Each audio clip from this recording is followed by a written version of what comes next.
আসসালামু আলাইকুম। এরা স্বাগতম আপনাদেরকে আমার সিমুলেশন টিউটোরিয়ালে। এর আগে আমরা দেখেছিলাম জাস্ট সিমুলেশনটা কীভাবে রান করে একটা সাধারণ প্রবলেম দিয়ে। আজকে আমরা এর পরের স্টেপে যাব। আপনারা স্ক্রিনের উপর একটা কোশ্চেন দেখতে পাচ্ছেন, ল্যাব 2 সিমুলেটিং এ 2 স্টেজ ম্যানুফ্যাকচারিং মডেল। সো আপনারা চাইলে ভিডিওটি পজ করে কোশ্চেনটি খুব ভালোভাবে পড়ে নিতে পারেন, কারণ এই কোশ্চেনটা আপনারা যদি বুঝতে পারেন তাহলে সিমুলেশনটা চালানো আপনার জন্য অনেক সহজ হবে। সো আমরা এখন চলে যাব অ্যারেনাতে। অ্যারেনাতে গিয়ে আপনারা নিশ্চয়ই কোশ্চেনটা ভালোভাবে পড়ে নিয়েছেন পজ করে। এবার তাহলে আমি দেখাবো কীভাবে প্রসেসটা কমপ্লিট করবেন ফ্লো চার্টে। আমি এভাবে আমার ফ্লোচার্টটি সাজিয়ে নিয়েছি, আপনারাও সাজিয়ে নেবেন। এরপর আমরা কানেকশানতে দিব। প্রশ্নটাতে আপনারা দেখতে পাবেন, প্রথমে সাপোজ আমরা মনে করি কার আসবে, আসার পর একটা প্রসেসিংয়ে যাবে, প্রসেসিংয়ে দেখবে যে আসলে এটা ঠিক আছে কি না।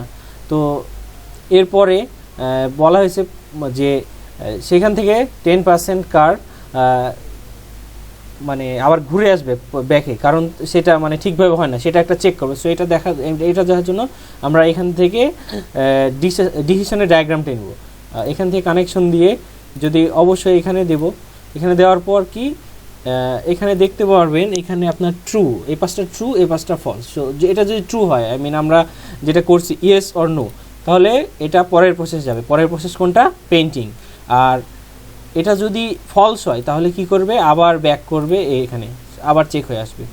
সো এরপরে পেন্টিং হওয়ার পর যাবে এক্সিট, যেটা আপনার মনে করেন। সো আপনারা ডায়াগ্রামটা এভাবে করে নিতে পারেন। এরপর আমরা চলে যাব ভেতরের কাজগুলোতে। আমরা যখন ক্রিয়েট অনের উপর ডাবল ক্লিক করব, তাহলে নিশ্চয়ই আমরা নাম দেব, প্রশ্নটা দেখছেন, তো আমরা দিলাম জব অ্যারাইভাল, দেন এন্টিটির নাম দেব একটা লাইক জব। তারপরে আপনারা কোশ্চেনটাতে গেলে বুঝতে পারবেন, এখানে দেখেন job arrives at the assembly station with exponentially distributed interarrival time. আমরা জানি এটা ইন্টারঅ্যারাইভাল টাইম, তো টাইপটা সিলেক্ট করব এক্সপ্রেশন, অ্যান্ড এখানে লিখব EXPO। এখানে দেখবেন ইন্টারভ্যাল টাইম দেওয়া আছে 8 আওয়ার। সো আমরা দেব 8 আর ইউনিটটা থাকবে আওয়ার। তারপরে ক্লিক ওকে। তারপরের স্টেপে আমরা প্রসেসে, এটা যেহেতু কারগুলোকে অ্যাসেম্বল করবে job, so assemble station standard. So আমরা এটা টাইপটা সিলেক্ট, অ্যাকশনের টাইপ ছিল সিজ ডিলে রিলিজ, অবশ্যই এটা গত ভিডিও টিউটোরিয়ালে দেখছেন আপনারা। সো রিসোর্সের নাম দিব অ্যাসেম্বল মেশিন,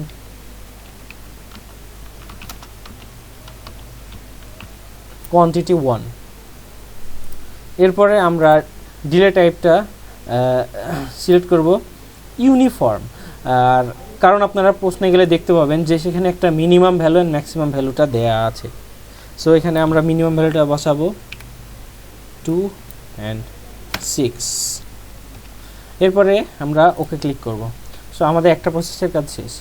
এবার আমরা যাব ডিসিশন নোডে। ডিসিশন নোডে যাওয়ার পর এখানে আমরা একটা নাম দেব, কি দেব? Quality control. আর আপনারা খেয়াল করবেন এখানে টাইপটা দেবো টু ওয়ে বাই চান্স, কারণ এখানে দুইটা ট্রু আর ফলস। পার্সেন্টেজ ট্রু, তাহলে পার্সেন্টেজ ট্রু, তাহলে আমাকে দিতে হবে। এখানে দেখবেন, এখানে খেয়াল করে দেখবেন পার্সেন্টেজ ট্রু, তাহলে আমার প্রশ্নতে বলা ছিল 15% যেটা পাস করতে পারবে না টেস্টটা, কোয়ালিটি কন্ট্রোল টেস্ট, সেটা যা ফেরত আসবে আবার অ্যাসেম্বল স্টেশন। তাহলে আমাকে কত পার্সেন্ট যাবে? 100 থেকে 15 বাদ দিলে আমাদের কত থাকে? 85। সো আমরা এখানে দিব 85%, দেন ওকে। এরপরে যেগুলা কোয়ালিটি টেস্টটা পাস করবে তারা যাবে প্রসেস 2তে। সো প্রসেস 2তে কী ছিল? পেইন্টিং। আমরা নাম দিব পেইন্টিং শপ। টাইপটা স্ট্যান্ডার্ড, আমরা অবশ্যই জানি সিজ ডিলে রিলাইজ। আমরা এখানে একটা রিসোর্স অ্যাড করব, রিসোর্সের নাম দিব পেইন্ট মেশিন, তার কোয়ান্টিটিটা 1 থাকবে। এখানে কোয়ান্টিটি 1 কোনটা? সার্ভার একটা। তারপরে আমরা কি প্রশ্নতে গেলে দেখতে পারবো যে সেখানে একটা ভ্যালু দেওয়া আছে, একটা অনলি ভ্যালু দেওয়া আছে। সো আমাদের কি করব, সেটা আওয়ার্সে দেওয়া আছে। সো আমরা এখানে সেই ভ্যালুটা বসাই দিব। সো বসাই দেওয়ার পর আওয়ার্স থাকবে অ্যান্ড ওকে। এরপরে আমাদের মোটামুটি সব কাজগুলো শেষ। এরপরে ডিসপোজে গিয়ে আমরা নাম দিব ফিনিশড পার্টস। ওকে, এখন শেষ। এখন আমাদেরকে যাইতে হবে রানে গিয়ে সেটআপে গিয়ে আমাদের এখানে একটা অনেক ইম্পর্টেন্ট কাজ আছে, সেখানে হলো রেপ্লিকেশন প্যারামিটারে। রেপ্লিকেশন প্যারামিটারে আপনারা দেখতে পাবেন যে এখানে রেপ্লিকেশন লেন্থ মানে আমাদের প্রসেসটা কতটুকু চলবে। সো আপনারা কোশ্চেন দেখলে বুঝতে পারবেন সেখানে 100,000 আওয়ার্স। সো এটা সব কিছু আওয়ার্স পাস ডে। এরপরে আমরা অ্যাপ্লাই দিব, then okay. And most important thing is that আপনাদেরকে অবশ্যই ফাইলটা রান করানোর আগে সেভ করাই নিতে হবে। সো আপনারা ফাইলটা সেভ করাই নেবেন যেখানে। তারপর এখন আমরা প্রোগ্রামটা রান করব। আপনারা অবশ্যই জানেন রান কোথা থেকে করা যায়, রান গো দিবেন। আপনারা দেখবেন প্রোগ্রামটি রান করা স্টার্ট হয়েছে। এখানে দেখতে পাবেন উপরে একটা বার আছে, এটা বারটা কন্ট্রোল করলে আপনি স্লো থেকে অনেক স্লো থেকে ডান দিকে যাবেন তত ফাস্ট। সো আমি একটা ফাস্ট করে দিলাম এবং রান করার জন্য ওয়েট করলাম। সো আমি পজ করে রান করে নিছি। যেহেতু আমরা রেগুলেশন লেনটা অনেক বেশি দিছি, সো একটু সময় লাগতে পারে। সো আপনারা সিমুলেশনটা রান করার পর ইয়েস দিবেন। অবশ্যই এখানে